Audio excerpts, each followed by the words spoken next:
Bonsoir tout le monde, vraiment ravi de vous voir si nombreux, nombreuses ici. Vous avez reçu des maracas, est-ce qu'on peut les entendre un peu les maracas? Oui, on peut mettre un peu d'ambiance ici ce soir. Bienvenue donc à cette 7e finale nationale du concours Ma thèse en 180 secondes organisée par l'Association francophone pour le savoir, l'ACFAS, qui se déroule cette année dans le Petit Théâtre de l'Université du Québec à Chicoutimi. Merci de l'accueil.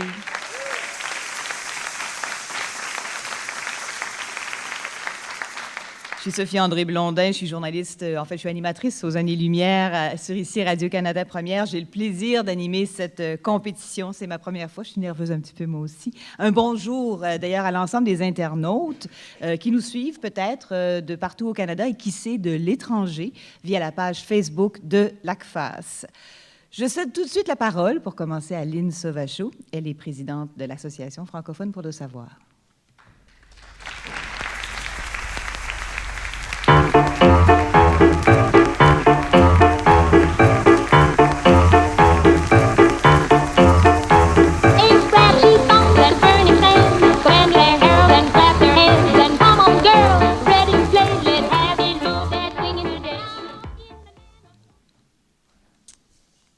Voilà. Madame la ministre Hélène David, Madame la consul générale de France à Québec, Madame Laurence Hagenauer, Madame la mairesse de Saguenay, Madame Josée Néron, Monsieur le député Jean-François Roberge, Madame la rectrice de l'Université du Québec à Chicoutimi, Madame Nicole Bouchard, Madame la conseillère scientifique en chef du Canada, nous sommes honorés de vous avoir avec nous, Madame Mona Némer, Madame et Monsieur membres du jury, chers finalistes, Mesdames et Messieurs et chers invités. Nous accueillons ce soir 15 étudiants-chercheurs qui proviennent du Québec et de l'Ontario. Voilà maintenant 7 ans que l'Association que l'ACFAS, voyons, ça n'a pas de bon sens, que l'ACFAS organise la version francophone de ce concours de vulgarisation. Ce concours est important. Il permet à la relève en recherche d'apprendre à diffuser ses travaux de manière claire, concise, à la portée de tous. Il permet également de créer un lien fort entre sciences et société et invite à mieux le partager et à mieux partager le savoir à tous. Le gagnant ou la gagnante de ce soir s'envolera vers Lausanne en septembre prochain pour la finale internationale de ce concours qui rassemblera les finalistes d'une vingtaine de pays de la francophonie mondiale. Donc ce soir, on choisit celui ou celle qui se mesurera au meilleur de en provenance de ces 20 pays. Je tiens à remercier chaleureusement les partenaires de ce concours, Hydro-Québec, l'Association canadienne pour les études supérieures, Canal Savoir. Un grand merci également à nos partenaires qui soutiennent l'ensemble des activités de l'ACFAS sur une base annuelle, sans qui nous ne pourrions être aussi présents. Donc, le ministère de l'Économie, de la Science et de l'Innovation, la Commission canadienne pour l'UNESCO, la Caisse de dépôt et de placement du Québec et, bien sûr, Radio-Canada. Je veux remercier un merci tout spécial à l'équipe de l'Université du Québec à Chicoutimi pour leur accueil et leur apport inestimable à la réalisation de l'activité de ce soir. Je souhaite la meilleure des chances à chaque candidat et à chaque candidate qui, j'imagine, doivent être très fébriles en ce moment même, comme, j'imagine, nous le sommes tous. Donc, à chacun, bonne soirée.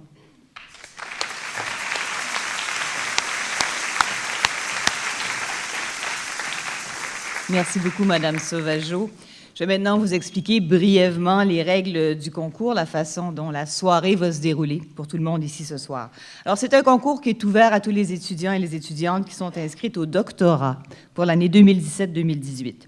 Et l'objectif, c'est de faire une présentation orale de leur thèse en 180 secondes. Ils sont aidés seulement d'un visuel non animé, donc pas d'accessoires, pas de costume. Cette année, il y a 15 universités participantes qui ont tenu un concours interne pour sélectionner les lauréats, les lauréates. Le concours Ma thèse en 180 secondes, ça a été créé par l'Association francophone pour le savoir, l'ACFAS, en 2012 au Québec. Le premier concours du genre, ça venait plutôt de l'Australie, c'était en 2008, c'était 3-Minute Thesis et c'était à l'Université de Queensland. Le déroulement des présentations maintenant. Le chronomètre, très important, est déclenché par la maîtresse du temps, qui est à ma droite ici. En même temps qu'un tintement retentit. Le voici. Aha! Vous allez voir le chronomètre défiler. S'il le souhaite, seulement s'il le souhaite, je vous le rappelle aux candidats, vous allez pouvoir le voir également, le chronomètre. Et c'est une option. À 30 secondes de la fin, il y a un drapeau qui peut avertir les candidats. Le voyez-vous? Il est en avant, là. Ça, c'est le drapeau. Les candidats choisissent s'ils veulent le voir ou pas. C'est une option. Après 3 minutes et 1 seconde, la corne de brume retentit. C'est clair. Si vous entendez ce son tonitruant, on espère tous ne pas l'entendre parce qu'on veut qu'il rentre dans les 180 secondes. Les finalistes choisissent à ce moment-là ou ils poursuivent leur prestation, mais ils ont dépassé le temps, ils sont éliminés, ou ils s'arrêtent et ils restent dans la course. C'est le temps maintenant de vous présenter les membres du jury qui vont avoir la lourde tâche d'évaluer les candidats. Christian Garneau est chef aux relations avec le milieu dans le Saguenay-Lac-Saint-Jean pour Hydro-Québec. Il est président du jury. On le trouve en avant. Voilà, monsieur. Merci. Catherine Girard était la lauréate en 2017. Elle est post-doctorante à l'Université Laval. Merci. Laurence Hagenauer est consul général de France à Québec. Elle est jurée, elle aussi. La conseillère scientifique en chef du Canada, Mona Nemer, fait partie des gens qui vont juger. Éline Sauvageau, présidente de l'ACFAS, que vous venez d'entendre, fait elle également partie du jury. Voici les critères qu'ils vont utiliser pour juger les performances ce soir. Le talent d'orateur et l'implication. Qu'est-ce que ça veut dire? Est-ce que le participant, la participante a démontré des qualités d'orateur, une voix claire, une voix assurée, un rythme, de la fluidité gestuelle, exactement le contraire de ce que je fais en ce moment? Est-ce que là où il a une bonne présence sur scène? Est-ce que le participant ou la participante a transmis sa passion, suscité la curiosité du public pour son sujet d'étude? Est-ce qu'il a fait des liens, à bien entendre dans les présentations, des liens avec la société ou l'actualité? Deuxième critère, la capacité de vulgarisation. Le participant a-t-il expliqué les concepts ou les idées dans un langage qui est accessible pour tout le monde? Le participant a-t-il utilisé l'humour, les métaphores, des exemples pour illustrer son propos? Est-ce que sa diapositive, parce que je crois qu'ils en ont tous et toutes, est de qualité? Troisième et dernier critère, la structure de l'exposé. Est-ce que la structure, l'enchaînement des idées ont facilité la compréhension du sujet?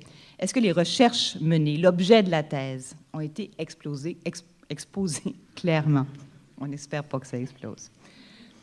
Je vous donne tout ça parce que vous pouvez voter aussi. On vous a remis un jeton quand vous êtes arrivés. Vous aurez 5 minutes. Ils en ont 3, donc vous en avez beaucoup plus qu'eux. À la fin du concours, vous aurez donc 5 minutes pour faire un choix et déposer votre choix dans les urnes. Les urnes sont installées à l'étage 0. Donc, pour aller voter, il vous faudra sortir par ici, par en bas.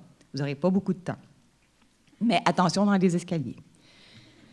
Par contre, si vous avez à sortir pendant les prestations, avant d'aller voter, s'il vous plaît, faites-le par l'arrière. Et c'est très important que tous les candidats et candidates aient exactement le même contexte dans lequel ils ont à faire leurs prestations sans distraction.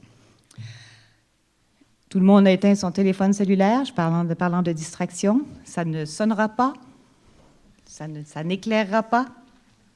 Merci de le faire. OK, sans plus tarder, début de la compétition. On encourage donc les 15 candidats qui se sont entraînés très longtemps. Ils ont été aidés d'ailleurs par leurs institutions respectives.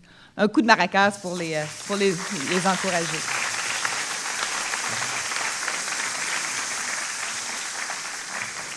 On est tous prêts et prêtes pour la première? Allons-y. Comme première participante, j'appelle Gabrielle Hull de l'Université McGill pour les fondements génétiques du tremblement essentiel.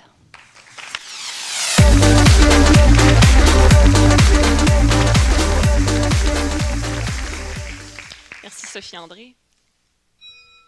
Avez-vous déjà remarqué que les traits des personnages de la bande dessinée Peanuts ne sont jamais vraiment droits? Regardez le sourire de Charlie Brown. Eh bien, ce n'est pas un hasard ni un choix artistique, mais plutôt parce que son créateur, M. Charles Schulz, était atteint d'une maladie neurologique, le tremblement essentiel. Cette maladie se caractérise par une oscillation involontaire et incontrôlable d'une partie du corps. Ça affecte principalement les mains, mais peut aussi toucher la tête, la voix ou les membres inférieurs. Mais Gabrielle, vous vous demandez, est-ce la même chose que la maladie de Parkinson? Eh bien non, tremblement essentiel se manifeste seulement lors d'un mouvement volontaire, contrairement à Parkinson, qui lui est présent en tout temps, y compris au repos. Bien que de 2 à 3 fois plus commun que le Parkinson, les causes à l'origine de tremblements essentiels sont très peu connues. Il n'existe présentement aucun traitement et les peu de médicaments permettant de contrôler les symptômes sont souvent peu efficaces. C'est pourquoi le but de ma thèse est d'identifier les mécanismes moléculaires à l'origine de la maladie. Pour ce faire, j'étudie la génétique. On sait que le tremblement essentiel a une importante composante héréditaire. Il n'est pas rare que plusieurs membres d'une même famille en soient affectés. J'étudie donc ces familles et j'essaie de trouver ce que les patients ont en commun qui n'est pas présent chez les non-affectés. Je cherche des différences que l'on appelle des variants génétiques à l'intérieur de leur ADN. Chaque personne a en moyenne 10 millions de variants. Vous, moi, votre voisin, votre cousine, même vous, là, tout au fond là-bas. Déterminer lequel de ces variants est à l'origine de la maladie est un peu comme chercher une aiguille dans une botte de foin. Je dois donc prioriser mon étude à l'aide d'outils bioinformatiques, car si je devais caractériser chacun des 10 millions de variants, mon doctorat durait pas mal plus que 5 ans. Dans le cadre de mon projet, après avoir étudié 244 personnes issues de 14 familles différentes, j'ai priorisé 6 variants. J'en suis présentement à l'étape de répliquer ces découvertes dans une cohorte de patients indépendantes. Bon, c'est bien beau tout ça, génétique, ADN, variants, hérédité, mais quels seront les impacts sur la vie des patients? Déterminer l'origine moléculaire de la maladie en facilitera le diagnostic. Aussi, la génétique, c'est le premier pas afin d'imaginer de nouvelles stratégies thérapeutiques. J'espère ainsi que mon étude facilitera le développement de nouveaux médicaments afin de mieux contrôler les symptômes de tremblement et peut-être ainsi redonner le sourire à Charlie Brown.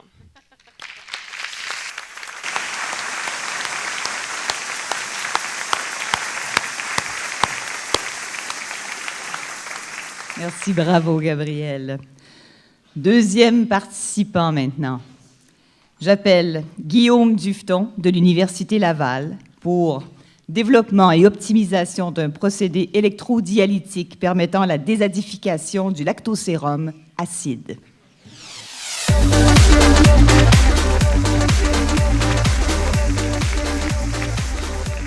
Merci beaucoup. Il faut savoir qu'au Canada, par année, c'est près de 8 millions de tonnes de lait qui sont produites. Alors, afin de réduire un tant soit peu l'échelle gigantesque des valeurs que je vais aborder, je vais maintenant en exprimer en équivalent de poids de baleine bleue. Au Canada, c'est donc 60 000 baleines de lait qui sont produites.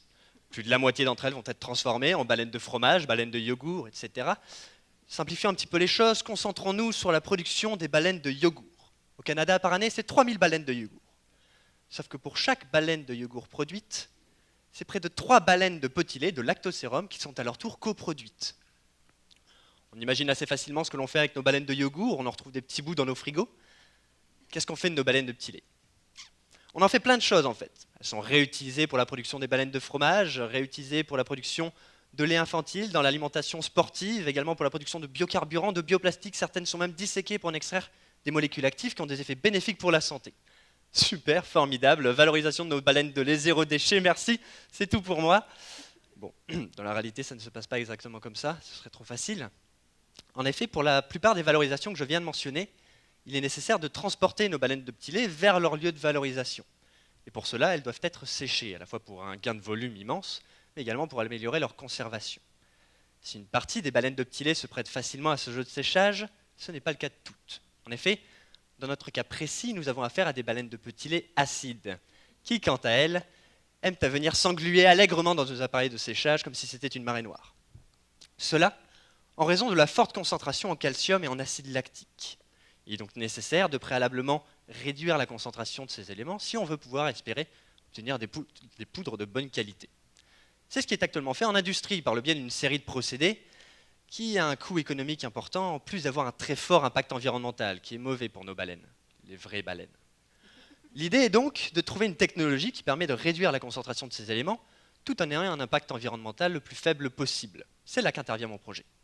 Mesdames et messieurs, je vous présente l'électrodialyse. C'est un procédé membranaire qui permet de séparer les différentes espèces présentes dans une solution en fonction de leur charge grâce à l'établissement d'un champ électrique. Les éléments vont alors migrer au travers de membranes spécifiquement sélectives. Et à l'heure actuelle, nous avons réussi à retirer près de 50% du calcium, 45% de l'acide lactique, ce qui est également actuellement déjà très intéressant, très encourageant, puisque selon des études récentes, c'est déjà suffisant pour obtenir des poudres de bonne qualité à partir de nos baleines. Il nous reste encore à régler quelques derniers détails sur notre procédé et à optimiser encore un peu l'affaire. Et nous serons finalement capables de fournir aux transformateurs de baleines une alternative à la fois plus propre, plus économique, plus éco-efficiente, et qui nous permettrait finalement à nous, simples consommateurs, de savourer nos yogourts en toute sérénité, en se disant qu'on a été un peu plus sympa avec les baleines. Merci.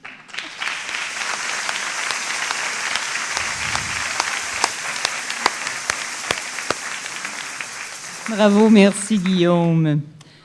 J'appelle la troisième candidate, Camille Saumur, de l'Université du Québec en Outaouais, pour l'impact de la culture sur les stratégies visuelles utilisées dans le jugement d'expression faciale de douleur.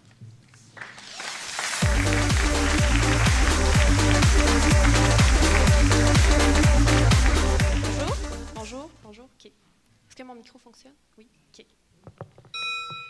Ni hao, Wudeminzeche Camille, Niming Baima. Donc, si vous n'avez rien compris, c'est normal, je vous rassure, parce que c'est littéralement du chinois. Et donc, le langage peut autant être un outil qu'une barrière pour communiquer avec les autres. Et vous êtes d'accord avec moi pour dire que la culture a un impact considérable sur nos interactions sociales. Mais imaginez lorsque vous devez communiquer quelque chose de vraiment important à quelqu'un d'une autre culture, comme par exemple la douleur éprouvée lorsqu'on se cogne le petit orteil sur le coin d'un meuble. On peut le communiquer à l'aide du langage, mais la transmission risque de ne pas être très optimale si vous devez la communiquer à un Chinois, par exemple. Ainsi, l'expression faciale demeure le moyen le plus efficace pour communiquer notre douleur à autrui, et ce, indépendamment de la culture. Mais pour qu'on puisse fournir l'aide à autrui, il faut avant tout que l'expression faciale soit correctement interprétée par l'observateur afin qu'il comprenne qu'on a besoin d'aide. Donc, quelles sont les informations visuelles utilisées par l'observateur pour effectuer ce jugement? Et quel est l'impact de la culture pour effectuer ce même jugement? Et donc, c'est sur ça que porte mon essai doctoral. Donc, comme l'affiche ici, en fait, j'ai présenté 2 visages d'ethnie caucasienne ou asiatique à des participants canadiens et chinois, où est-ce qu'il y avait certaines régions du stimulus qui étaient masquées. Donc, la tâche était simple. Ils devaient dire lequel des deux exprimait le plus de douleur. Donc, grâce à la méthode psychophysique de masquage, on arrive en fait à inférer quelle est l'information visuelle utilisée par le participant pour correctement effectuer cette tâche. Donc, les résultats, comparativement aux Canadiens, les Chinois avaient beaucoup plus de difficultés à effectuer cette tâche, et ce, indépendamment de l'ethnie du stimulus. Et une étude parallèle démontre que c'est en fait parce qu'ils se représentent la douleur différemment. De plus, les Canadiens regardaient davantage les plis du nez pour effectuer cette tâche, et donc la culture a réellement un impact pour reconnaître les différentes expressions faciales de douleur. Donc, je ne sais pas pour vous, mais selon moi, l'impact de ces résultats-là est notable, puisque le fait de savoir qu'il existe des différences dans la façon de reconnaître un visage de douleur pourrait avoir des retombées considérables positives sur l'interaction entre soignants-soignés, et à plus grande échelle, de façon plus importante, lors de votre prochain voyage en Chine, si jamais vous vous cognez le petit orteil sur le coin d'un meuble. Merci.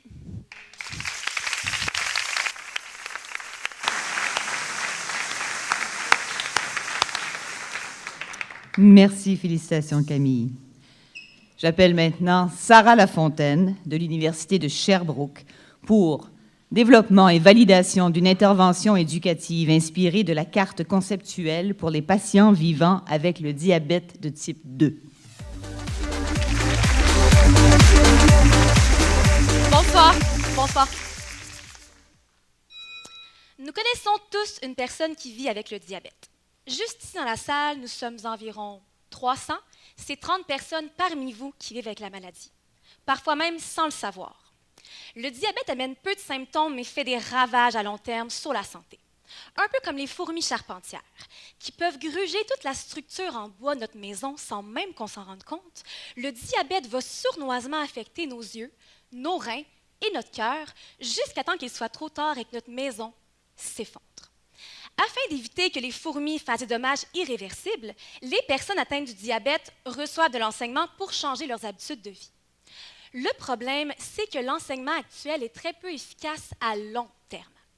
En effet, les études démontrent qu'un an après avoir reçu de l'éducation sur le diabète, la plupart des bienfaits disparaissent, comme si le patient n'en avait jamais reçu.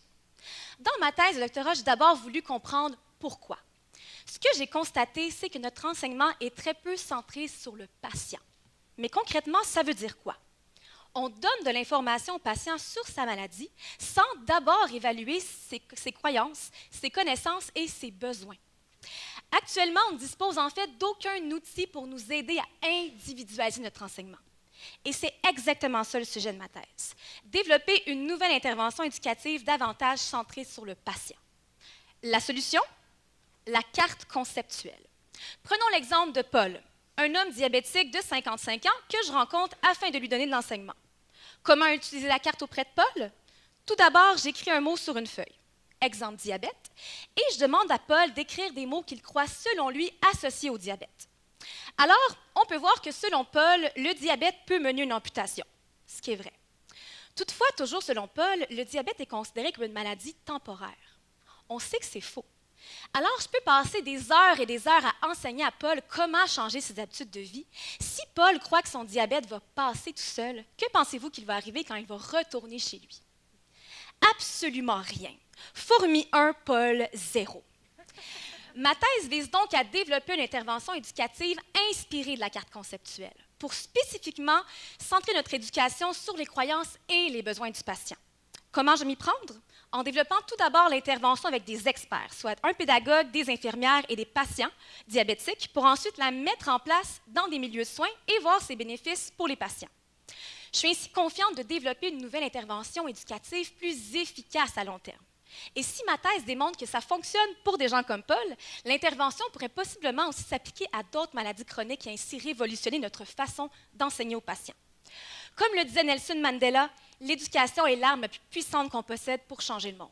Ce qui, j'espère, me permettra de renverser le pointage à Paul 1, Fourmi 0.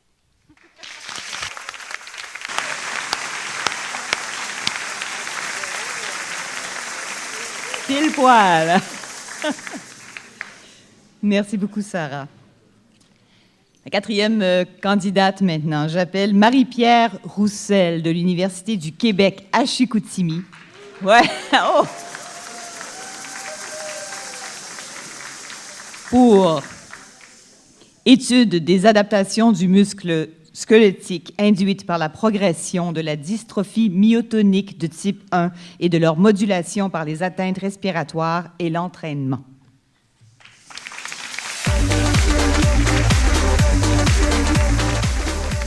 Bonsoir. Je demandais à tout le monde de serrer le poing, serrer-le fort, puis ouvrez la main. Pas trop difficile?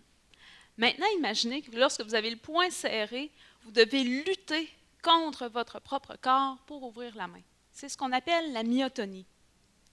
Imaginez maintenant qu'en plus de la myotonie, vous avez des problèmes cardiaques, de la fatigue dans votre quotidien, des difficultés de motivation, des troubles respiratoires, de la faiblesse musculaire au point où est-ce que c'est difficile d'ouvrir un bocal, faire son épicerie ou même embarquer dans le bain. Ce ne sont là que quelques exemples des symptômes des personnes qui ont la dystrophie myotonique de type 1, connue par son petit nom, l'ADM1.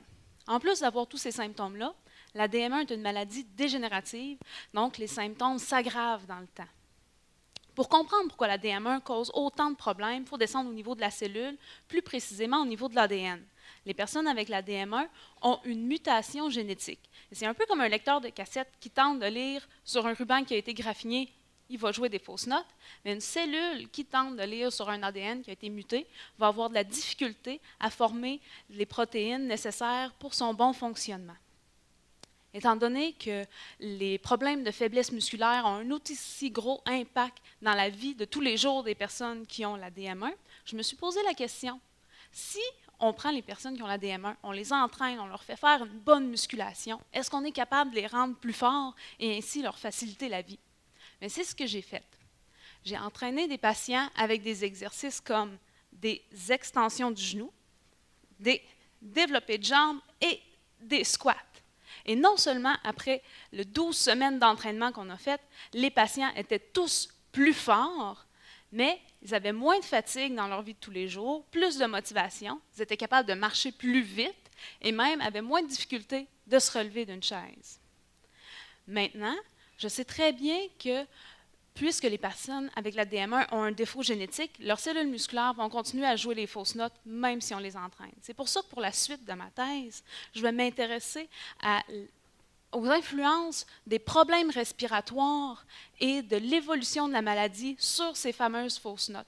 On va même aller chercher des petits échantillons dans le muscle pour étudier avec précision ces fausses notes-là et ainsi placer le savoir nécessaire pour éventuellement développer de nouveaux traitements et pour que les personnes qui ont la DM1 puissent faire leur épicerie, prendre un bon bain et même danser et profiter de la musique. Merci.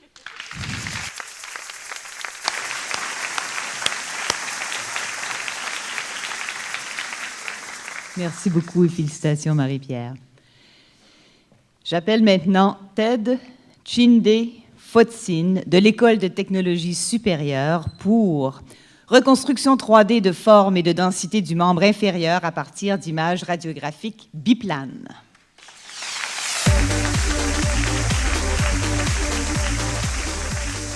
Sophie.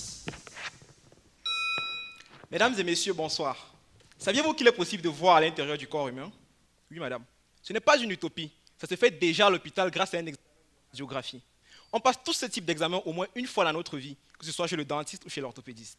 Lorsque vous arrivez à l'hôpital pour une radio, on vous bombarde le corps avec des rayons X en utilisant un appareil d'imagerie médicale. Ces rayons sont tellement puissants et pénétrants qu'ils passent carrément à travers votre corps. Et ils permettent d'obtenir une belle photo sur laquelle on peut voir votre squelette et qu'on appelle également une radiographie ou alors une radio pour avoir l'air plus relax.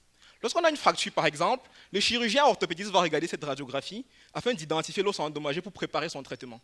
Le problème, c'est qu'une radio, ça reste une simple image, un peu comme une ombre chinoise. Non seulement elle n'est pas très réaliste, mais elle contient également tous les organes du corps humain mélangés les uns aux autres. Alors, même pour un chirurgien très expérimenté, il est difficile visuellement d'identifier les os parmi les autres organes dans son image.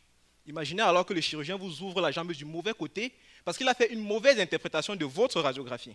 Eh bien, le but de mon doctorat est de faire en sorte que ce genre de problème ne se produise pas grâce au modèle 3D des os. Pour avoir une idée plus claire de ce que c'est, imaginez le dernier X-Men en 3D au cinéma. Le rendu du film est tellement réaliste qu'on a l'impression de faire partie du scénario. On a l'impression qu'on pourrait même toucher les personnages. Eh bien, mon modèle 3D, ce sera pareil.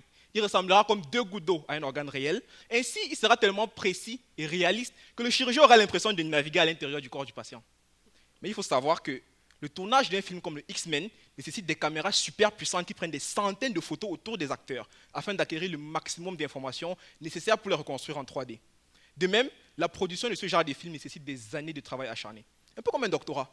Inutile de vous signaler qu'à l'hôpital, lorsqu'on a une fracture, on est en situation d'urgence. De même, pour reconstruire en 3D les os du patient, tout comme dans la scène de cinéma, il faudrait prendre des centaines de radiographies autour du patient, l'exposant ainsi à une dose très importante de rayons X, qui sont dangereux pour la santé. Mais vous allez me dire, quelle est donc la solution pour avoir un modèle 3D? Eh bien, depuis bientôt 2 ans, je travaille sur un algorithme de traitement d'images afin d'isoler et d'extraire les os du membre inférieur de seulement 2 radiographies pour en faire un modèle 3D. Sachant que je n'ai pas beaucoup d'informations, chaque détail compte. Alors, mon algorithme utilise des approches mathématiques et statistiques afin de faire l'analyse minutieuse, rapide et automatique de chacun des pixels contenus dans mes radiographies afin, dans un premier temps, d'identifier les os parmi les autres organes, les extraire dans l'espace 3D et finalement les afficher sur un écran d'ordinateur, comme vous pouvez le voir ici, avec de belles couleurs, afin de faciliter l'observation et l'interprétation par les chirurgiens. À ce jour, mon algorithme est encore en cours de développement. Les résultats préliminaires sont très encourageants. Alors, j'ai la conviction que d'ici la fin de ma thèse, il permettra non seulement de faciliter le travail des chirurgiens, mais également d'améliorer considérablement la prise en charge des patients en orthopédie, et cela moyennant une faible dose de rayons X. En attendant, en allant voter tout à l'heure, attention aux fractures, car même en 3D, nos os sont beaucoup plus beaux à voir lorsqu'ils sont en parfait état de santé. Je vous remercie.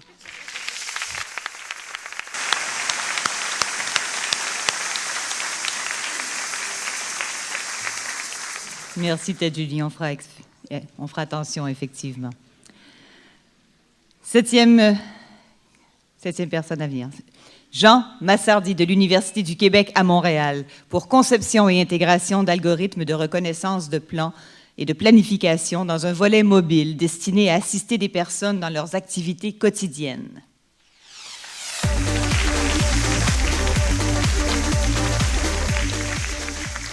Bonsoir.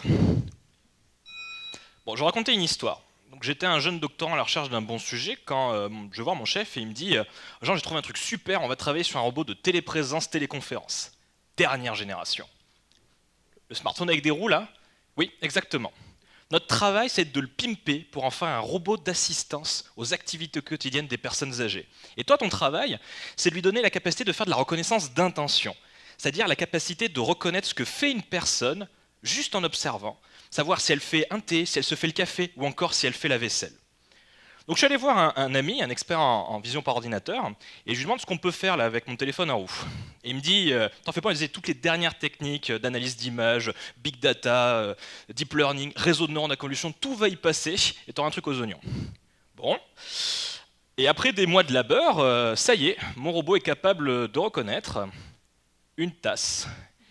Si elle se trouve entre 1,50 m et 3 mètres de distance, et si l'éclairage est bon. Super. Non, sérieusement, super. Parce que juste avec cette tasse, ou n'importe quel objet du quotidien reconnu par le robot, j'ai presque tout ce qu'il me faut pour reconnaître ce que fait une personne au quotidien. Pour ça, on va commencer par raisonner comme une personne. Majoritairement des personnes ici, ça devrait aller. Donc une personne, elle a un but, par exemple se faire du thé. À partir de ce but, elle va énoncer des actions à réaliser pour réaliser ce but. Ça peut être aller chercher une tasse, faire chauffer de l'eau, ou encore attraper du thé. Et bien nous, on va faire le processus en sens inverse. C'est-à-dire qu'on va commencer par reconnaître la main, puis reconnaître l'objet qu'elle tient dans la main, par exemple une tasse, puis après on va éliminer toutes les hypothèses qui ne valident pas le fait que j'ai besoin de ma tasse pour réaliser l'action. Par exemple, si j'ai une tasse dans la main, je peux faire du thé, du café, la vaisselle. Et je vais recommencer. À chaque fois que j'ai un nouvel objet, je vais regarder ce nouvel objet et éliminer à nouveau mes hypothèses. Si jamais j'observe une bouilloire, c'est qu'elle se fait du thé ou du café. Si j'observe du thé, c'est qu'elle se fait du thé. Donc ça veut dire que juste avec des objets comme ça, j'ai tout ce qu'il me faut pour reconnaître? Presque, parce qu'il faut rappeler que mon robot est myope et presbyte. Donc, il va falloir le repositionner correctement, à moins de 3 mètres de la personne, pas de dos, histoire qu'il voit quelque chose, et pas au milieu du chemin, histoire de ne pas gêner. Pour ça, on va utiliser les actions qu'on a déjà anticipées. Si j'ai observé la tasse, je sais qu'elle va faire quelque chose avec cette tasse, par exemple la remplir d'eau chaude. Vite, courons repositionner le robot pour le repositionner afin qu'il observe correctement la bouilloire ou le feu. Bon, vous allez me dire, ça sert à quoi un robot manchot là, qui sait ce qu'on fait au quotidien? Eh bien, ça va servir à, comment dire, si on fait une erreur dans un plan, on a un oubli, quelque chose. La personne âgée a un oubli. Par exemple, elle oublie le feu après avoir allumé son feu pour préparer son thé. Eh bien, le robot va pouvoir le prévenir, va pouvoir l'observer et la prévenir, et éviter une catastrophe. Pas mal pour un téléphone avec des roues.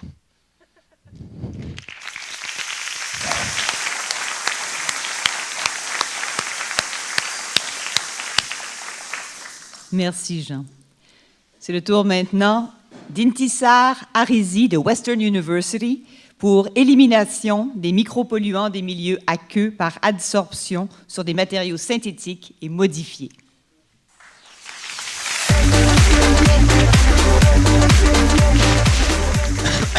Bonsoir. On dit souvent que chacun voit midi à sa porte. Pour moi, en tant qu'ingénieur en génie des procédés et une chercheuse en génie chimique, plus je m'approfondis dans mes études, plus je vois les choses sous un angle différent. En d'autres termes, derrière cet essor, cette évolution technologique, ces couleurs, cette beauté, se cache un mal immense. Un mal qui met en péril la flore, la faune et surtout la santé humaine. Vu ces risques, nul ne peut rester indifférent, d'où l'objectif de ma thèse. En fait, les eaux usées déversées dans la nature contiennent de milliers de contaminants, nocifs, de nature complexe et non dégradables, causeront de sérieux problèmes à la source de la vie. Par conséquent, le traitement de ces eaux usées devient plus qu'un choix, c'est une obligation. Et c'est exactement le but de ma thèse. En bref, mon travail consiste en la synthèse de nouveaux matériaux, au niveau du laboratoire et par la suite au niveau industriel, à partir des matières premières ou bien à la base des déchets. Recyclage de déchets, ce qui est très intéressant. Ces matériaux solides, sous forme de poudre ou des billes, sont appelés adsorbants.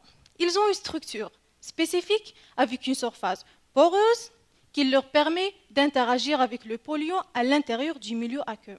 L'attire vers la surface grâce aux interactions chimiques qui dépendent des conditions de la synthèse, le fixe sur la surface, sur les sites fonctionnels ou bien l'emprisonne de les pores de la surface intérieure. C'est à peu près la même chose qui se passe au fer lorsqu'il est placé devant un aimant. Mais ce n'est pas aussi facile comme vous l'imaginez. En fait, il y a deux grands défis dans tout ça. Un, obtenir un matériau avec des caractéristiques compétitives en comparaison avec les adsorbants utilisés auparavant, surtout à bon marché. Deux, optimiser le procédé d'adsorption en jouant sur les différents paramètres, sachant que l'adsorption dépend d'une dizaine de facteurs. La température, la vitesse d'agitation, l'acidité du milieu et pas mal d'autres facteurs qui doivent être pris en considération, surtout les conditions de préparation du matériau. Dans ce cadre, on a pensé à un traitement thermique. Pourquoi un traitement thermique? En fait, le traitement thermique sous haute température permet de se débarrasser des impuretés, les décomposer, dégager les molécules d'eau par évaporation et donc libérer plus d'espace fonctionnel, qui permet d'augmenter le rendement d'absorption. Effectivement, le résultat était très impressionnant. Plus de 98% de polluants a été éliminé. Donc voilà un effort modeste pour contribuer à préserver l'environnement et surtout la source primordiale de votre vie, l'eau. Merci.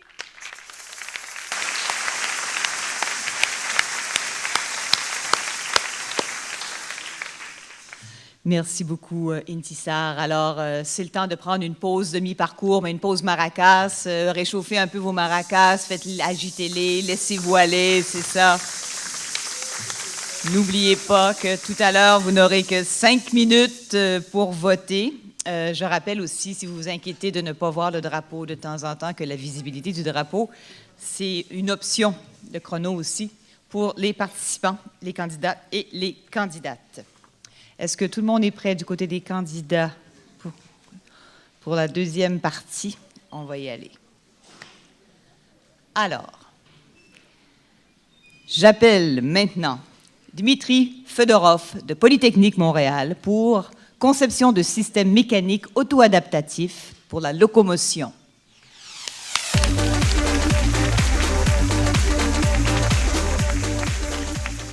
Bonjour à toutes et à tous. Je suis un spécialiste en jambes et en pieds robotiques. Le sujet, je vous l'accorde, peut faire un peu science-fiction. Probablement qu'en ce moment, vous donnez tous l'idée de quelqu'un qui travaille sur des robots comme C3PO ou le Terminator. Et moi, ces robots-là m'ont quand même inspiré lorsqu'il est venu le temps de choisir mon projet. Mais en ce moment, je dois dire que j'y prends un peu à contre-pied, si vous me permettez l'expression, parce que ce que j'essaie de faire, c'est de réduire au maximum le nombre de moteurs pour économiser. Pour illustrer ce principe de réduction du nombre de moteurs, le meilleur exemple que je connaisse, c'est celui du doigt humain, qui possède une capacité étonnante, celle de diviser l'action d'un seul moteur, ou plutôt d'un seul muscle, entre deux mouvements. Je m'explique. Considérez la deuxième et la troisième phalange. Et faites-le avec moi, ça va être plus facile à vous poursuivre. Vous allez vous rendre compte qu'il est impossible de bouger ces deux phalanges indépendamment.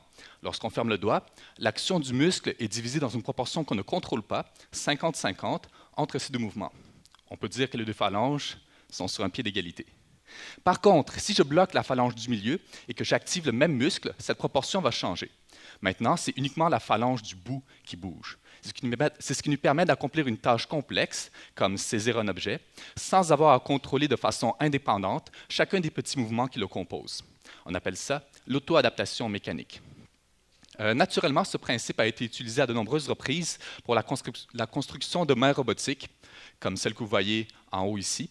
Et cette main robotique, c'est un succès commercial parce qu'une réduction du nombre de moteurs et du nombre de capteurs entraîne directement une réduction du coût. Moi, maintenant, j'essaie de transférer ce principe pour la construction de jambes et de pattes robotiques. Et d'ailleurs, si vous prenez le titre de mon projet à la lettre, c'est la construction de systèmes mécaniques auto-adaptatifs pour la locomotion. Dans la vie de tous les jours, mon travail, c'est beaucoup de la géométrie. Au laboratoire, j'ai une table avec un ordinateur sur laquelle je fais des simulations et des calculs, mais j'ai aussi une table sur laquelle je construis mes prototypes en collaboration avec mes stagiaires, parce qu'il faut savoir que dans ce projet, on est plusieurs à mettre la main à la pâte. J'ai choisi d'illustrer la meilleure géométrie qu'on a trouvée jusqu'à maintenant à la droite ici. Ce mécanisme est capable de générer les deux mouvements illustrés, mais surtout, il est capable de le faire en divisant l'action d'un seul moteur. Le résultat, si l'extrémité de la patte fonce dans quelque chose, la proportion dans laquelle ces deux mouvements sont générés va changer et la patte va glisser le long de l'obstacle pour éventuellement le surmonter. Ça n'a l'air de rien dit comme ça, mais on est le seul dans le monde à être capable de faire ça sans avoir besoin de capteurs, de caméras ou de moteurs additionnels. Au final, je travaille d'arrache-pied. En fait, on pourrait même dire que je fais des pieds et des mains pour que mes robots tout-terrain soient un jour utilisés dans des applications comme l'exploration spatiale ou la recherche de survivants après une catastrophe. Les robots du futur comme C3PO, eh bien, je les attends de pied ferme parce que j'offre une alternative qui va être plus simple, qui va être moins coûteuse et pour laquelle c'est clair que sur le marché, il va y avoir une demande. Mais il est important de rester les deux pieds sur terre. Merci beaucoup.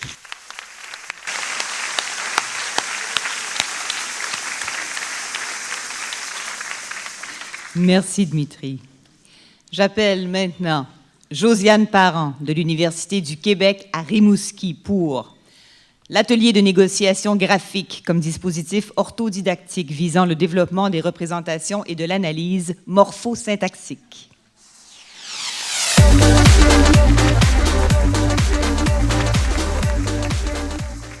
Bonsoir. Quoi? T'as fait 50 fautes dans ta dictée? Voilà des paroles qu'un parent a peut-être déjà dit à son enfant qui a des difficultés en orthographe. Parce que la faute, c'est un terme qu'on utilise souvent dans la société pour parler de l'erreur orthographique.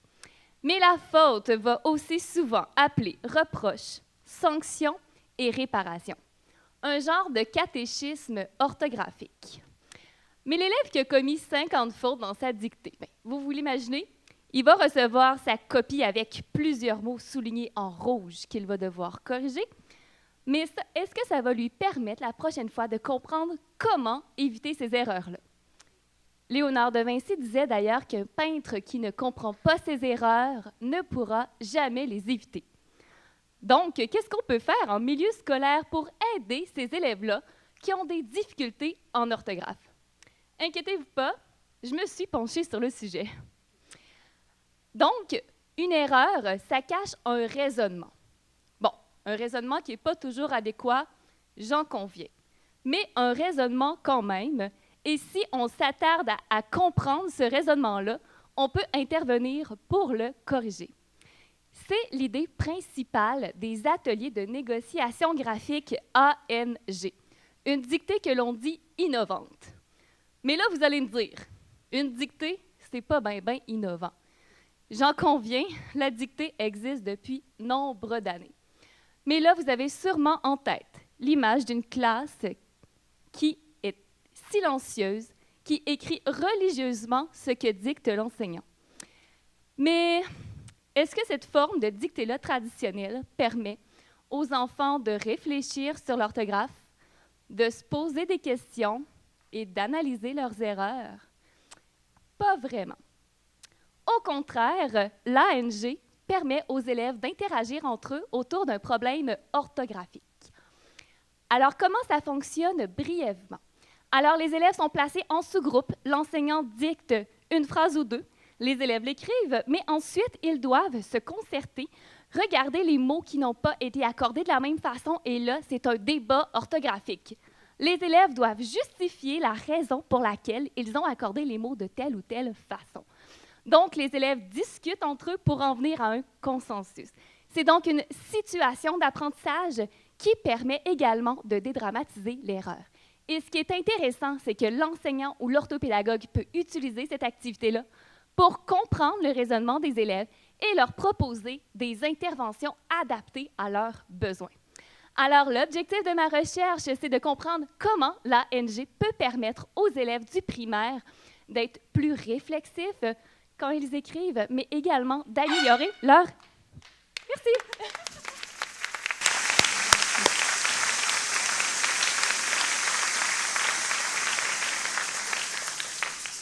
Merci, Josiane. J'appelle maintenant Dorian Gaborio de l'Université du Québec en Abitibi-Témiscamingue pour prédiction du régime des feux de forêt jusqu'en 2100 au territoire du Nord-Ouest et évaluation des impacts sur le maintien des activités traditionnelles Klitschko.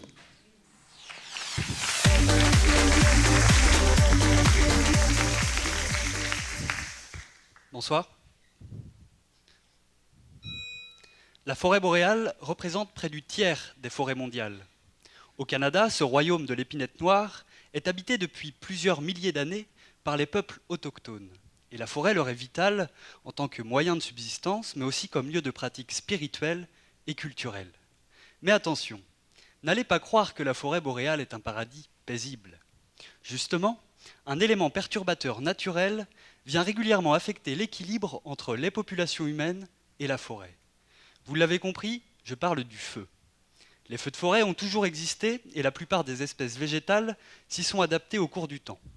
Mais le problème, c'est qu'avec le changement climatique, on constate une augmentation récente du nombre de feux par an et de leur taille.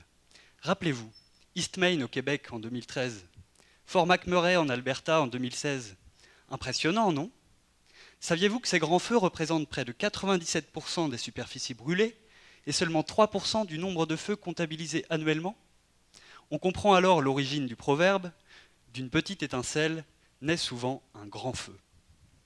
Dans le cadre de ma thèse, je m'intéresse justement aux grands feux enregistrés en 2014 dans les territoires du Nord-Ouest et principalement au sein du territoire Klitschko.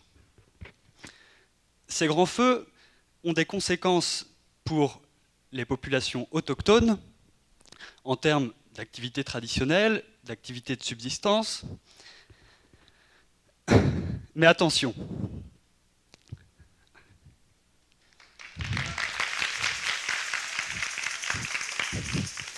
pour cela, je vais utiliser des inventaires forestiers et des images satellitaires afin de mieux comprendre comment les relations entre le climat, les feux et la végétation ont évolué récemment. Mais ces relations que j'aurais mis en évidence ont-elles été constantes depuis que les autochtones vivent dans la forêt, c'est-à-dire depuis la dernière déglaciation il y a plusieurs milliers d'années? Eh bien la réponse, je vais la trouver dans les lacs. Et oui, je vais aller dans l'eau pour étudier les feux. Lorsqu'un feu se produit, des particules de charbon de bois se déposent au fond des lacs. Ces charbons se retrouvent à différentes profondeurs dans la couche de sédiments accumulés au cours du temps. Leur datation au carbone 14 me permettra de retracer l'histoire des feux sur plusieurs millénaires. Je mettrai ensemble toutes les connaissances acquises pour alimenter un modèle mathématique qui pourrait s'apparenter à une sorte de grand robot mixeur pour simuler le climat et les feux futurs. Ajoutez-y une bonne dose de connaissances autochtones, mixez le tout, et vous obtiendrez d'une part des prévisions de feux futurs pour les prochaines décennies, et d'autre part un indice de risque pour les communautés autochtones.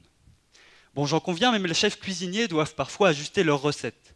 C'est pourquoi un des défis de ma thèse sera de paramétrer le modèle pour que les prévisions soient les plus réalistes possibles. Merci.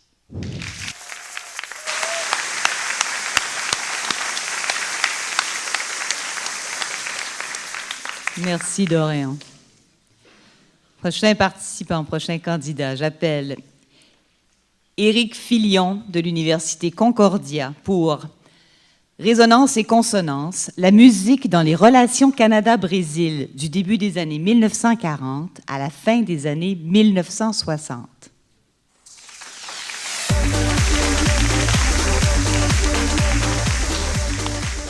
Bonsoir à tous et à toutes.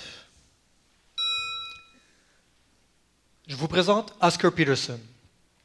Pour ceux et celles qui ne le connaissent pas, il était le plus grand pianiste de jazz au Canada. Né à Montréal en 1925, il nous a quittés il y a environ 10 ans de cela. Il était une véritable star, et pourtant, il a longtemps été ignoré par le gouvernement canadien lorsque venait le temps d'envoyer des musiciens représenter le pays à l'étranger. Pourquoi? Parce qu'il était noir et qu'il jouait une musique populaire américaine que plusieurs jugeaient décadente, voire primitive. En d'autres mots, Oscar Peterson ne correspondait pas à l'image que les Canadiens se faisaient d'eux-mêmes, ou du moins à celle qu'ils souhaitaient promouvoir à travers le monde. Il a donc été exclu, lui comme plusieurs autres, de la diplomatie musicale canadienne à ses débuts. Et c'est là, en quelque sorte, le sujet de ma thèse de doctorat. Un sujet peu étudié qui mérite pourtant de l'être davantage. Qu'est-ce que la diplomatie musicale? La diplomatie musicale, c'est quand un pays tente de se faire connaître et se faire valoir par sa musique. Par exemple, en finançant une tournée à l'étranger ou en envoyant un chanteur dans une compétition internationale. Ces raisons peuvent être économiques, politiques et culturelles, ou les trois à la fois.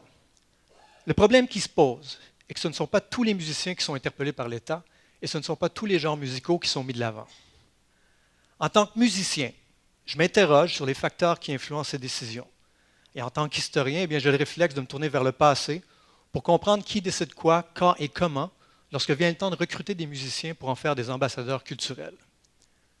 Ma thèse de doctorat porte sur le rôle de la musique dans les relations Canada-Brésil du début des années 1940 à la fin des années 1960, puisque c'est avec ce pays que le Canada a tenté pour la première fois l'expérience de la diplomatie musicale. J'en ai donc fait une étude de cas qui s'appuie sur l'anthropologie musicale pour analyser un lot important d'archives textuelles et sonores. Vous savez, Oscar Peterson était très populaire au Brésil, mais le gouvernement canadien lui a quand même fait la sourde oreille. La préférence était plutôt du côté de la musique classique, une musique qui permettait au pays de se distinguer des États-Unis tout en signalant son appartenance à la haute culture blanche européenne. Mes recherches démontrent que nos relations internationales sont à bien des égards l'écho de nos politiques identitaires et de nos politiques culturelles, mais elles peuvent aussi en être le moteur de changement. Ce que l'histoire nous apprend, et ce sur quoi il faut agir, c'est qu'en priorisant une musique plutôt qu'une autre, l'État perpétue parfois l'exclusion et la marginalisation. Il nous faut donc maintenir une écoute critique pour que notre diplomatie musicale soit à l'image du meilleur de nous-mêmes. Mais pour la comprendre, pour la décoder, il faut connaître son histoire. Et c'est là que j'interviens. Merci.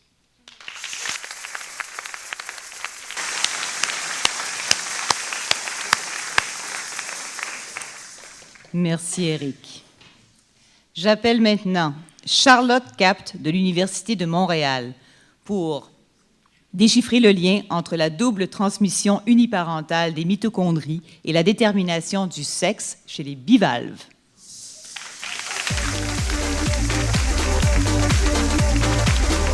Merci. Sexe, moule et mitochondrie. Mais c'est quoi le lien entre ces trois termes? J'ai commencé avec la notion la plus facile, le sexe. Sexe ici désigne les types sexuels qu'on retrouve chez tous les animaux, d'un point de vue biologique, à savoir les mâles et les femelles.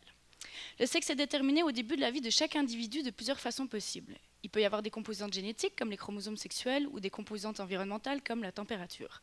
En fait, il existe une multitude de systèmes sexuels qui sont recensés dans la nature. L'intérêt de mon doctorat, c'est qu'il viendrait rajouter encore une nouvelle composante à cette diversité, puisqu'il impliquerait pour la première fois le rôle des mitochondries. Les mitochondries, the powerhouse of the cell. Oui, c'est bien de ces petites organelles dont je veux parler, qui jouent effectivement le rôle de centrale dans quasiment toutes les cellules de notre corps pour leur assurer leur bon fonctionnement. Mais pour que ce fonctionnement soit possible, elles sont obligées d'interagir avec le noyau qui lui aussi se retrouve dans toutes les cellules de notre corps. Pour favoriser cette coopération forcée, la nature a mis en place une stratégie qui vise à garder uniquement un type de mitochondrie dans toutes nos cellules. Pourquoi? On pourrait comparer ça à nos années de bac. C'était déjà assez difficile de gérer la rédaction d'un rapport lorsqu'on était 2 étudiants et ça devenait encore plus complexe quand il y en avait d'autres. Donc c'est la même chose pour nos cellules et c'est pour ça que chez tous les animaux, il y a seulement les mitochondries d'un seul parent qui vont être transmises aux générations suivantes, généralement celles de la mère, tandis que celles de l'autre parent, donc du père, vont être éliminées. Mais est-ce qu'on retrouve vraiment cette stratégie chez tous les animaux? Eh bien non, c'est là qu'on arrive chez les moules. On ne sait pas pourquoi, chez elles, c'est un système totalement unique qui consiste en fait à transmettre les mitochondries selon le sexe de l'enfant. Si la moule est destinée à devenir une femelle, ça va être les mitochondries de la maman qui vont être transmises comme c'est le cas chez n'importe quel autre animal. Par contre, et c'est là que ça devient intéressant, si la moule est destinée à devenir un mâle, ça va être les mitochondries du papa qui vont être transmises en plus de celles de la maman. Mais comment est-ce qu'un tel système a-t-il pu apparaître il y a des millions d'années puis être encore maintenu à ce jour chez ces espèces, quand on sait que chez n'importe quel autre animal, si on rajoute un seul type de mitochondrie dans les cellules, ça peut provoquer de graves dysfonctionnements qui peuvent même entraîner jusqu'à la mort de l'individu? C'est que forcément, cette stratégie doit avoir un rôle important chez ces moules. Et vu le lien qu'il y a entre les mamans qui donnent aux filles et le papa qui donne aux fils, on imagine que ce rôle a un lien avec la détermination du sexe. Et c'est bien ça le but de mon doctorat, c'est de comprendre la nature de ce lien en mettant bien l'emphase sur les mitochondries. Pourquoi? Parce qu'on n'arrête pas de cantonner les mitochondries à ce simple rôle de centrale alors qu'elles sont bien plus que cela. On s'est rendu compte, par exemple, il y a quelques années que oui, c'est bien elles qui sont responsables du maintien de la vie de nos cellules, mais paradoxalement, c'est aussi elles qui sont responsables du vieillissement et même de la mort de ces mêmes cellules, ce qui pourrait en fait leur conférer le surnom de Dr Jekyll and Mr Hyde. Alors si en plus, via mon doctorat, j'arrive encore à leur attribuer une nouvelle fonction à un stade aussi précoce que la détermination du sexe, puisqu'elle a lieu avant même la naissance des individus, elle pourrait carrément se surclasser au stade de phénix, puisque pour la première fois, les boucles de vie et les boucles de mort seraient finalement bouclées.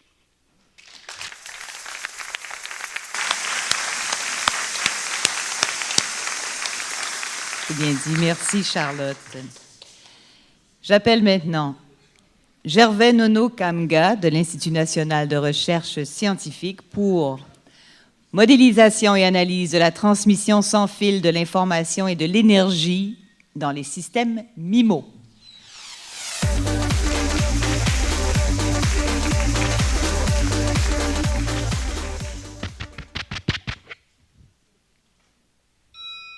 Bonsoir. Les batteries de nos téléphones portables se déchargent tellement vite et ça nous pose plein de problèmes. Évidemment, vous êtes d'accord avec moi, vous êtes tous d'accord. Aujourd'hui, les téléphones, vous les chargez pendant 4 heures, ils se déchargent en 4 minutes. C'est vrai en plus. Mais heureusement, ma thèse veut permettre à vos téléphones de se charger tout seuls, sans chargeur, juste en vous branchant au réseau de votre opérateur téléphonique. Mon travail, qui s'inscrit dans le cadre d'un vaste projet international, est en 3 étapes.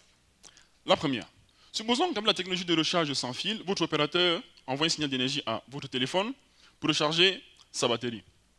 Dans son trajet, et de façon aléatoire, le signal se heurte aux immeubles, aux arbres, aux personnes près de vous et arrive à votre téléphone. J'ai réussi à établir des équations, des modèles sous forme d'équations mathématiques qui prennent en compte tous ces phénomènes et ce pour divers environnements urbains et ruraux. La deuxième étape de mon travail a consisté à prendre ces équations, établir des formules qui donnent le niveau d'énergie reçu au mobile compte tenu des différents problèmes et obstacles dont nous venons de parler. Dans la troisième étape de mon travail, nous avons reproduit la réalité sur ordinateur à partir de vrais téléphones, équipements, obstacles. On envoie des signaux au téléphone, on mesure le niveau d'énergie reçu et le tout permet de valider les équations mathématiques obtenues précédemment. Vous allez me dire, mais ces équations mathématiques-là, c'est quoi le but? C'est quoi le rôle concret de ces équations mathématiques? Bonne question. Très bonne question.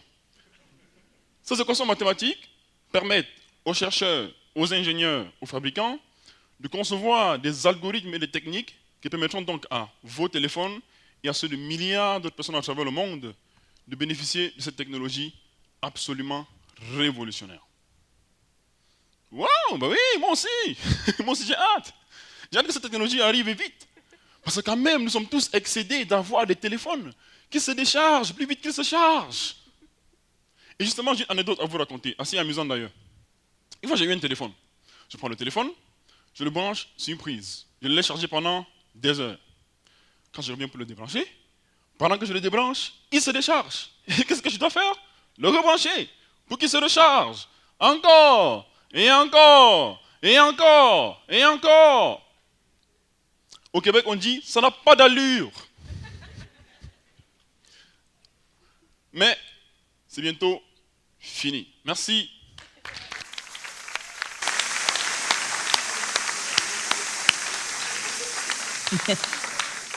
Merci, Gervais.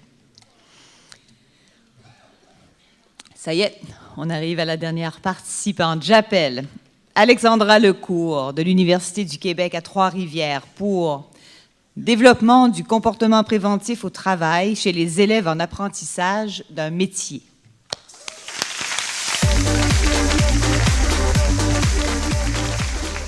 Bonsoir. Bonsoir. Sophie s'est blessée aujourd'hui. Sophie a 20 ans et elle travaille comme aide cuisinière dans un resto du centre-ville. Elle s'est broyé les doigts dans un hachoir à viande. L'histoire de Sophie n'a rien d'exceptionnel, parce qu'au Québec, c'est 34 jeunes travailleurs qui se blessent chaque jour.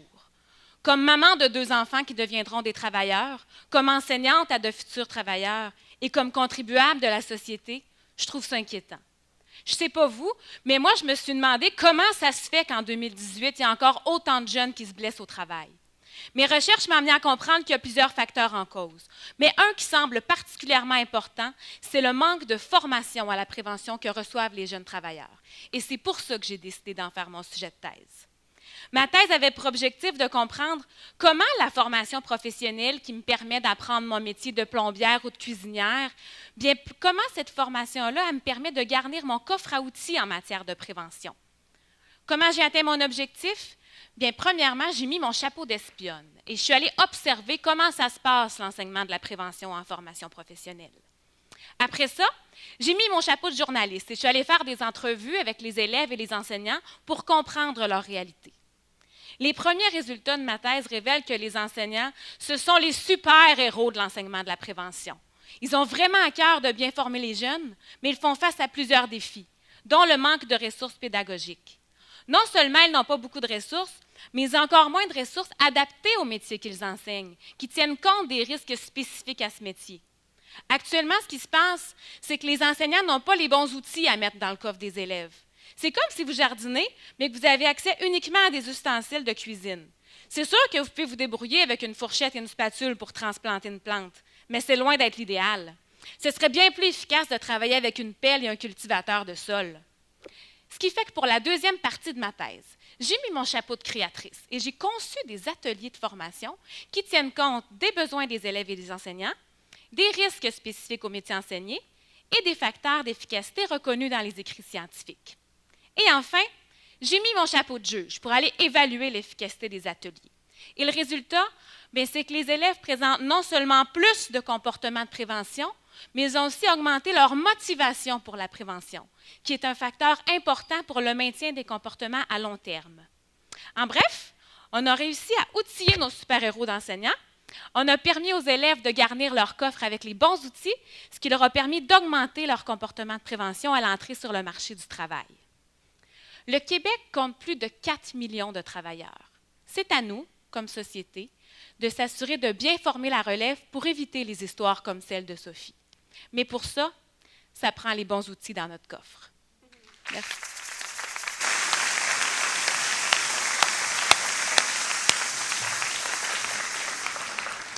Quelle variété, quand même. Bravo, c'est la fin. Vous pouvez respirer, les candidats, les candidates. Oui, un bon coup de maracas pour vous encourager. Bravo.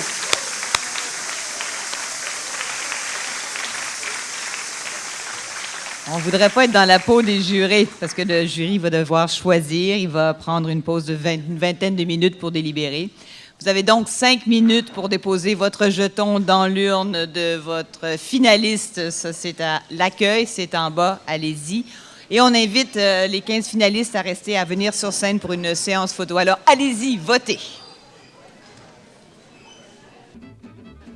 Oui.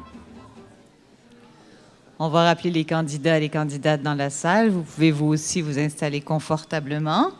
On sent que ça a été difficile. Le jury, les membres du jury ont délibéré. Merci, messieurs, madame du jury, d'avoir pris la peine de faire cette décision. Alors, on va aller chercher les candidats et les candidates quand même. Je vais en profiter pour remercier l'ensemble des partenaires. On les a mentionnés brièvement au début de la soirée. Ce concours, ma thèse en 180 secondes, ça ne pourrait pas voir le jour sans le soutien des partenaires suivants. Et je pense à Hydro-Québec, qui est présentateur du concours ma thèse en 180 secondes depuis le début, donc en 7e édition. Je pense à l'Association canadienne pour les études supérieures, qui est commanditaire du 2e prix du jury. Et le Canal Savoir, qui est partenaire de diffusion et commanditaire du prix du public, donc celui pour lequel vous avez voté. L'ACFAS remercie également les 15 universités participantes qui ont sélectionné les candidats, qu'on a eu le plaisir de voir, d'écouter et qu'on retrouve avec plaisir ce soir. Bravo. Bravo, groupe.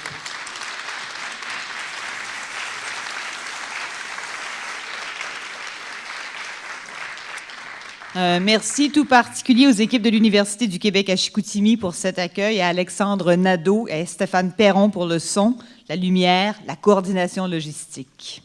Bravo, merci.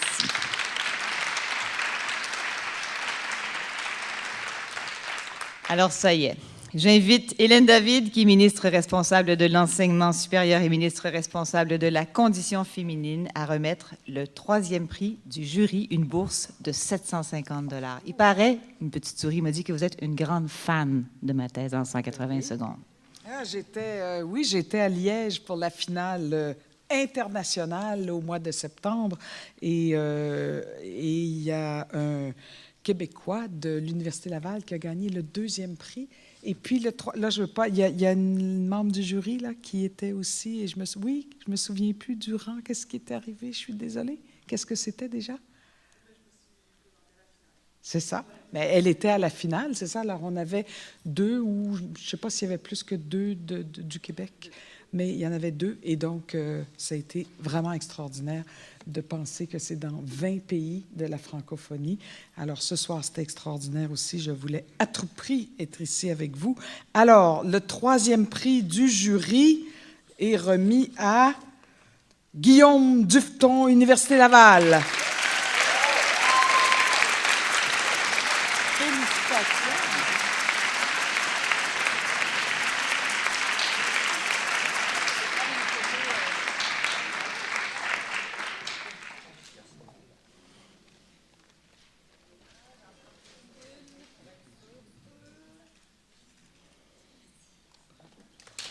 Bravo.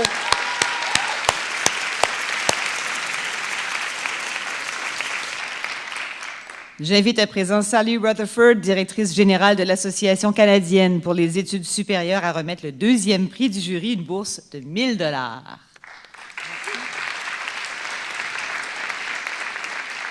Bonsoir, je suis très heureux de présenter le 2e prix à Dimitri Fedorov, Polytechnique Montréal.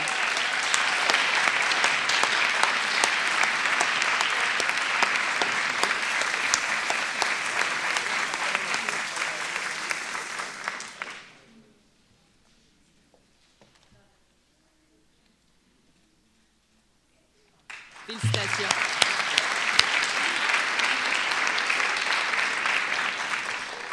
Roulement de tambour ou de maracas. Avez-vous rendu vos maracas? Ah, désolé. Enfin, pour remettre le 1er prix du jury, j'invite Christian Garneau et les chefs des relations avec le milieu Saguenay-Lac-Saint-Jean pour Hydro-Québec. Il était président du jury ce soir. Je rappelle que le ou la gagnante aura la chance de représenter le Canada à la finale internationale qui a lieu cette année à Lausanne, en Suisse. Et demain, de venir à notre émission aux Années-Lumière.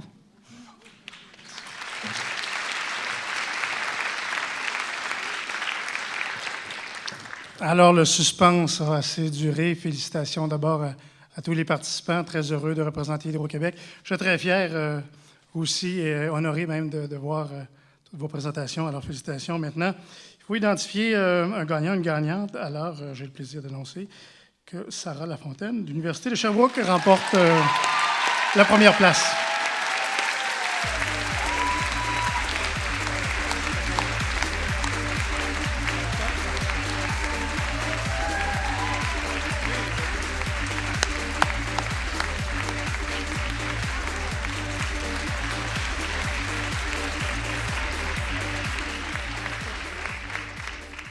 Il y a une bourse de 1 500 $ pour Sarah, là-dedans. Il reste un prix. J'invite Sylvie Godbout, qui est directrice générale de Canal Savoir, à remettre le prix du public. C'est votre choix à vous, et c'est assorti d'une bourse de 500 $. Bonsoir. Félicitations à tout le monde, vraiment. Ils sont très bons, comme d'habitude. Ça doit être déchirant de donner les prix.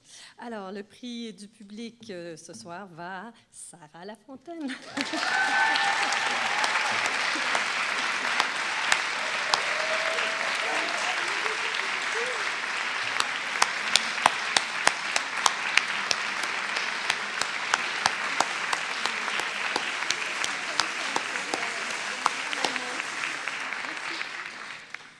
Merci à tous, à toutes. Félicitations à tous et à toutes. Vous étiez très impressionnants. Bravo. Vous pourrez suivre, mesdames et messieurs, la performance de Sarah pendant la finale internationale qui, elle aussi, sera diffusée sur Internet. J'inviterai maintenant tous les lauréats, les partenaires, les membres du jury à remonter sur scène ou à redescendre sur scène pour la traditionnelle photo des gagnants. C'est la fin, c'est officiel, de cette finale nationale de ma thèse en 180 secondes. Bonne fin de soirée à tout le monde.